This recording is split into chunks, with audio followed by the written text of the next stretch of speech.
Maureen Hartman. I'm the library director of the St. Paul Public Library, and can we just appreciate this incredible vehicle behind me? Yeah. Thanks for... There is a voting contest going on right now for the nickname for this vehicle, and I can see that some of those gathered here have a preference, but you make your choice. That's what democracy is about. So great to have you here today, and I'm so pleased to introduce our library board chair, Saura Jost. I have loved, I've loved working with her this year and looking forward to many more years of partnership. And I'm going to turn it over to her. Thank you, Director Hartman. I also want to thank all of our library staff that is here. Our library staff help make St. Paul what it is every single day. I also want to thank Beth Burns and our friends of the St. Paul Public Library. The Friends of the Library are community members who advocate and fundraise to make sure that our libraries have the resources that they need. So my name's Saura Jost. I am the council member from Ward 3. And I am proud to serve as the chair of the library board. And this role means so much to me because I grew up in St. Paul, going to our libraries. So I have memories with my sister at the Highland Library, checking out and reading books, and then playing basketball at the community center. And now I get to experience the libraries as they are today as a mom through the eyes of my 5-year-old son, Jair, which has been just such a special experience. And I asked him this morning, what is your favorite part about our libraries? And he said, I like to go there to play fun games and make friends. And we have been having a lot of fun at the library so far this year. We kicked off the year with the Laser Loon library cards. Yeah. Woo! I want to thank our staff for that idea and for distributing thousands of library cards to new patrons all throughout the city. So thank you so much. And then I got to participate in this year's Read Brave program where we read Man o' War by Corey McCarthy, and I had the opportunity to meet the author. And now, every time I jump into a swimming pool, I think about his amazing story. And most recently, I got invited to read at Storytime at Highland Park Library alongside Rose, who is an amazing performer and storyteller. I'd encourage you to go check her out. And it was so much fun to see our kids jumping up and down and dancing and just getting really excited around our stories and around being together. And now we have this amazing mobile library.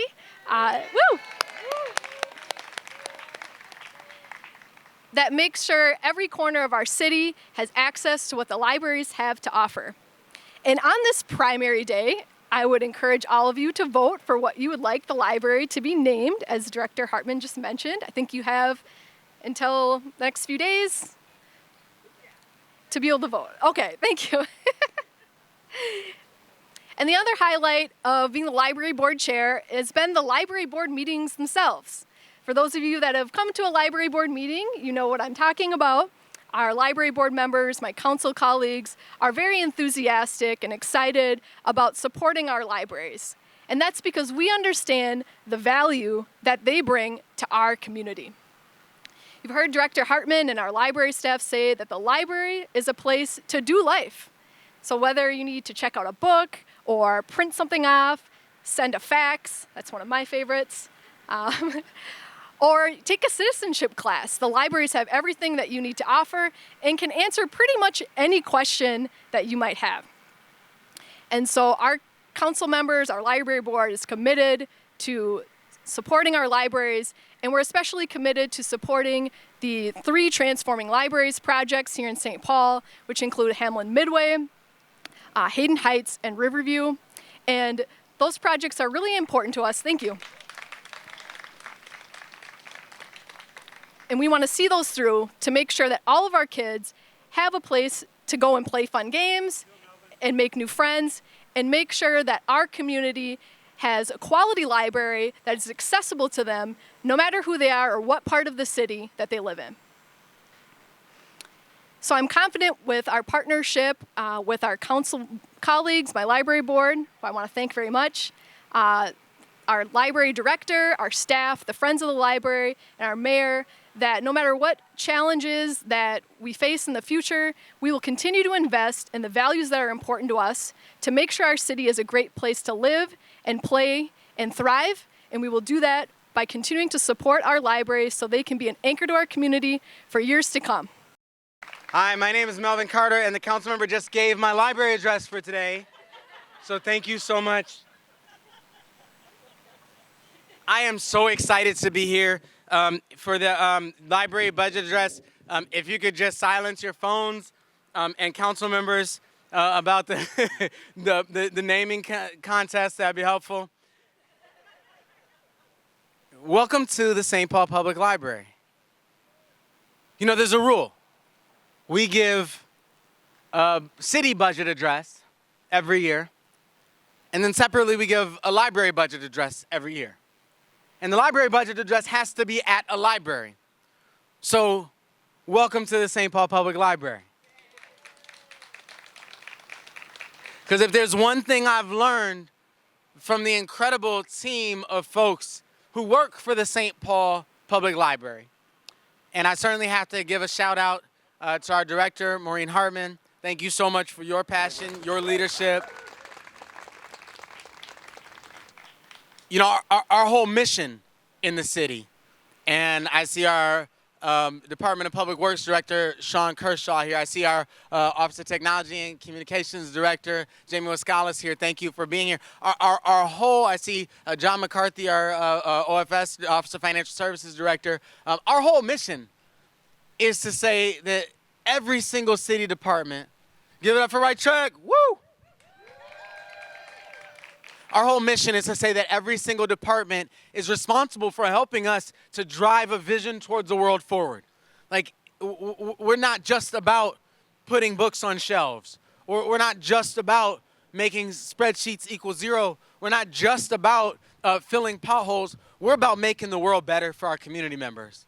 And let me tell you, Director Hartman, it's been really heartwarming and inspiring to me to see the way that you put values into action, along with, of course, your incredible team within the libraries as our library director. Please give it up for our library director, Maureen Hartman.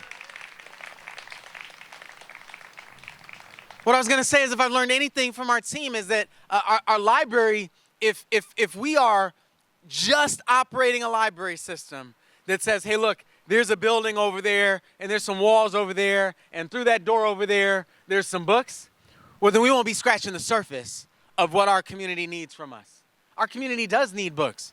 Our community needs homework help.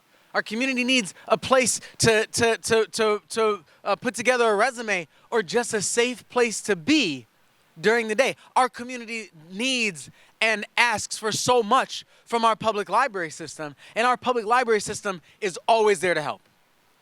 You know, in a lot of ways, the challenges of the pandemic have required the whole rest of the world to catch up with libraries. Because as we were trying to figure out how to create a in-person environment that can compete with the virtual environments online, well, our libraries have had to do that for the last couple of decades. And it's really heartwarming for me, as someone who sat before as a library board member, as someone who has sat through a sound check for a 10-piece horn band in one of our St. Paul Public Libraries. And certainly as both a young person who has grown up in our libraries and a still young person who has children growing up in our public libraries, I get a chance to revisit our libraries and relearn our libraries. You know, I use names like the Latimer Library. I use names like Riverview. I use names like Sunray. But I get in the car and somebody in the back seat looks at me and says, go to the one with the grocery store in it. Go to the one with the kitchen in it. Go and it's amazing to watch through the eyes of my 4-year-old the ways in which she sees our public library. It's amazing to me to get in the car and see her eyes light up afresh when she knows we're headed to the library. It's amazing to me to see her pull out her own library card. You know, she didn't pick the Laser Loon library card. I thought she should have, but it wasn't up to me. To see her pick out her own library card and check out her own library books and ask that librarian, we've had this conversation multiple times, how many books can I check out? And to find out that she can check out as many books as she can possibly read. You know, it reminds me of when we made the decision as a community to get rid of late fines in our libraries. Remember that? Well, I'm glad it made you happy. Didn't make everyone happy, which I'll say to my grave, like, I can understand with some of the things that we do. With guaranteed income, I can understand why you just say, listen, that's not how I grew up. I can understand with even raising the minimum wage, or you say, it's new and it's different, it's unusual to me. I just, from the life of me, will never be able to understand why someone wakes up to just make sure that if a 4-year-old returns Cat in the Hat on Thursday instead of Wednesday, we collect $2.75 from them. It's hard for me to get there. It's hard for me to imagine. Somebody got on the internet and said, well, what about personal responsibility? I said, what about it? They said, how will our children learn personal responsibility without late fines in our libraries? And I said, well, they can check out a book about it. And they can keep it as long as they want to. They can read it front and back to front, and check every single page as much as they want. Somebody said, was that a hard decision to make? And I said, yes, until I remembered that we actually want our children to read.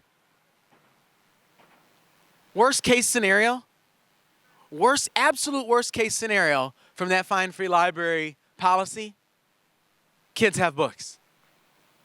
That's the worst thing that can happen. The best thing that can happen is kids have books and our community meets us where we are. Today, and I'll say this till I'm blue in the face, I'm proud of it. Today, our library use is up. Our circulation is up. Our e-materials are up. Our visits are up because not everybody walks into a library to check out a material. Our media checkouts are up. Library use across the board and across the system are up, and that's something that we're really proud of. And our books today, and stop me if I say this wrong, Maureen, Director Hartman, our books today are a little bit more likely than they were before we went to fine-free libraries to be a couple days late, way less likely to be a couple weeks late. And what we found out is that a library isn't about late fines in the first place. A library is about community. A library is about connecting together around shared information. And our neighbors have known from the beginning what we learned in City Hall, that bring your book back or else I'm going to charge you $1.75 was always a worse value proposition than bring your book back because your neighbor's waiting for it. And I'm proud to be part of a city that has that ethic around libraries. I'm proud to be part of a city that knows when people walk into the building looking for resources, they might need an encyclopedia or they might need the number to a homeless shelter. They might need a librarian. They might need a social worker. They might speak one of the 100+ different languages that are spoken in our community that are reflected in our library system. You need to know this if you don't know it already. We have young people in our community who can't find books in the language that they speak at home.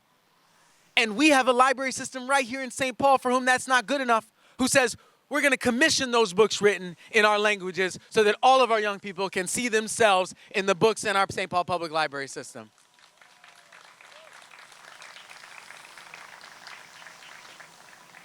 Councilmember Jost already said it, but we are committed to our library system.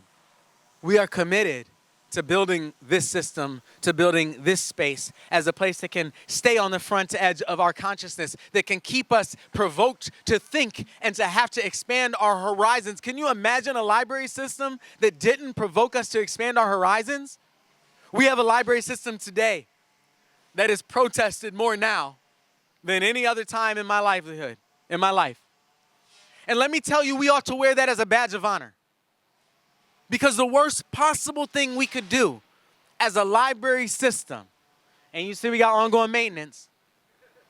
The worst possible thing we could do as a library system in this day and age is to not push people past our comfort zones. And so I thank you to all of our library staff for that. I thank you for our community for being a community that values libraries. A community that steps up and says, we are not just users of the libraries.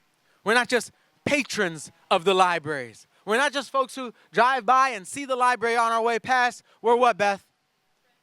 We are friends of the St. Paul Public Library.